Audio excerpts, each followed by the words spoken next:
Alright, welcome back to my full build series on the RC10B6.4. This build is going to complete bag 7, which is the rear hub and CV assembly. Before we get started, I'm going to cut all these parts off the tree and then we'll jump right in. Alright, got all these parts cut off the tree and we are going to jump right in. And the first step is we're going to build up this hub assembly. And the first thing you want to do is slide these inserts in the bottom here. And you'll see that there are numbers on these inserts. That's a 3, 0. And this is a 2, 1. And is what you want to do here is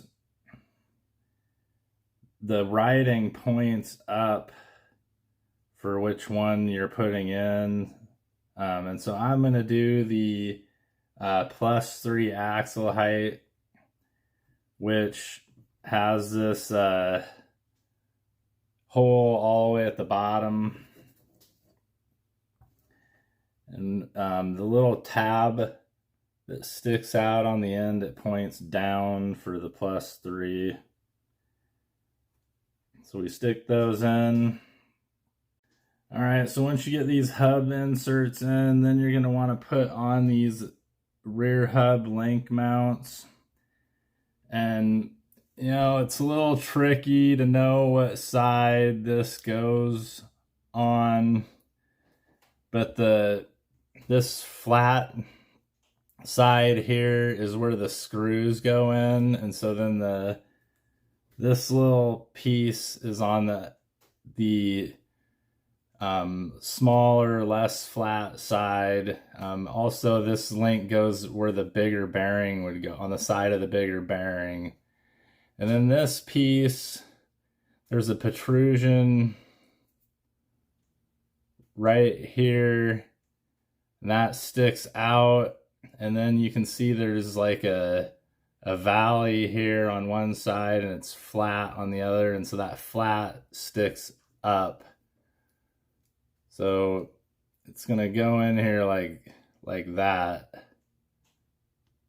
And you'll obviously put the shims in first. So let me put these screws in, and then the kit setup uses 2 mils here, but the setup I'm copying, I'm going to use 1 mil there. And so I'm just going to put that shim in and get a little thread lock in there. And if you don't have any, you know, the kit doesn't come with any 1 mil shims, at least not yet that I've seen.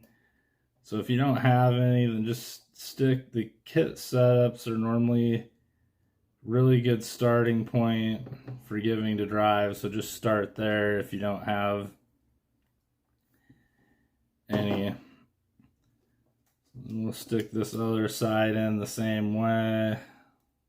All right, so you can see here now we got those little 1 mil shim spacers in there, those blue things.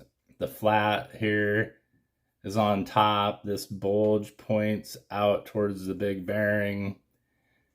Screws on the side of the smaller bearing. Okay, so let's finish this other one the same way. So then the next step is to put this ball stud on, and we're going to use a 2 millimeter shim under that ball stud, which is the same as the kit setup.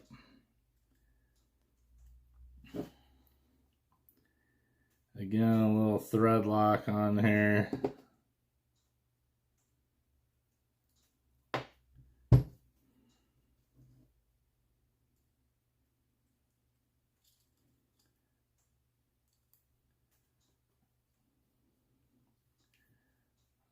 Screws in like so.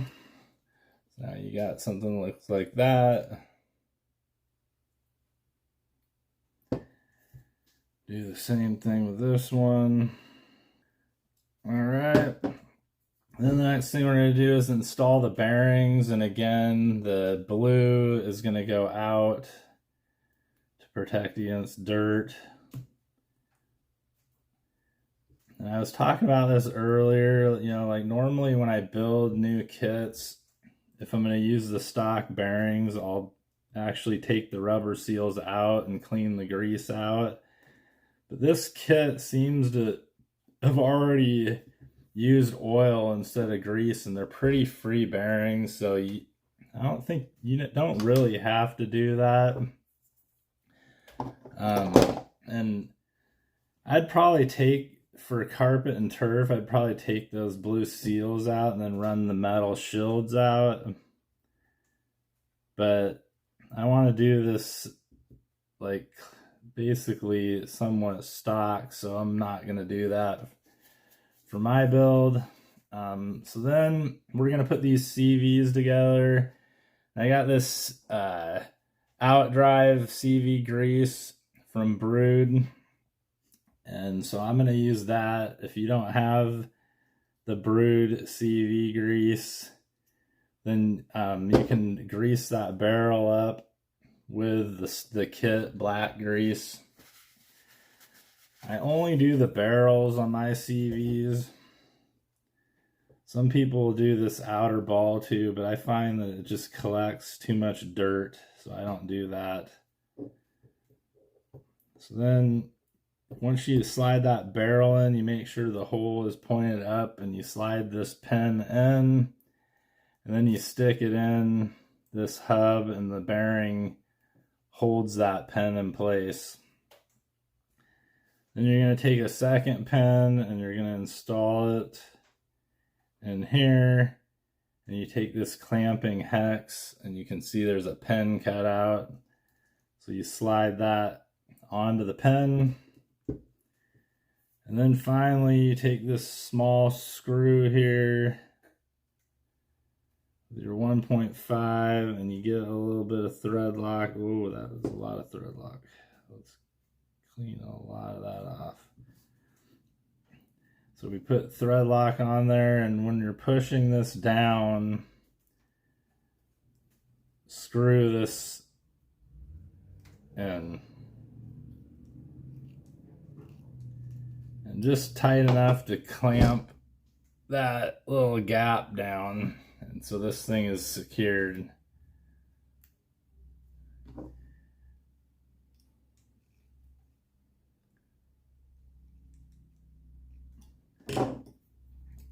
And then just check to make sure it spins freely and there's no excessive play. And there's a little bit in there, but not much. You have to have a little bit for these bearings to work properly. All right, so then we'll do the same for the second one here.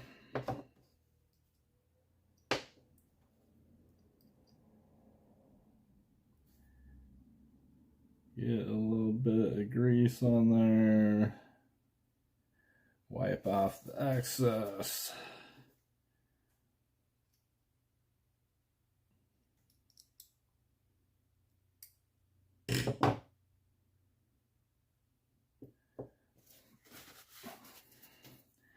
Make sure this hole is pointed up. Align the holes with the barrel and this axle. Slide this pin in. Slide the axle in the hub.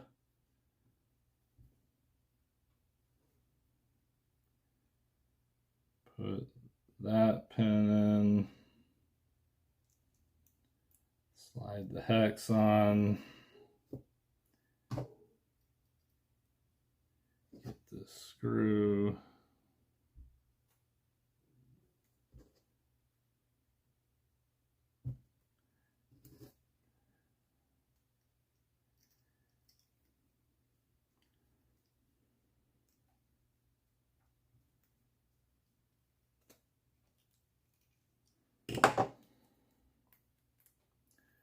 Yeah, so you can see there's just the ever so slight amount of play, which is what you want so these bearings rotate freely. All right, so we got the hub assembly with CV all put together. So now the next step here is we're gonna stick it on the car. So I'll plug it into the outdrive of the diff. And you know, the hub has gap in here, and you're gonna install 2 of these plastic washers. And depending on what wheelbase you want, you can run it all the way back, all the way forward, or in the middle. And for my build, I am going to run it in the middle. So I will stick this through and put 1 of these washers in here, and then I'll plug it in to where it almost is sticking out, and then you're gonna stick that other one in here, and then I'll just kind of, you have to somewhat search for that hole. It helps if you rotate it. And then finally you're gonna put this nut on the back. And this nut has nylock, so you don't need thread lock. You can use some if you want, but it's not needed. And then I tighten this thing all the way down. And then you just check. Like, I like these to be able to spin freely, and so I'll back this nut off a little bit until I can spin this axle here, or this hinge pin, freely, and just to make sure everything's loose. And so, you know, the final step of this bag is just to do the same thing for the other hub. I'm not gonna spend your time doing that, so I'll finish that off camera, but hope you found this useful, and if you did, please like and subscribe.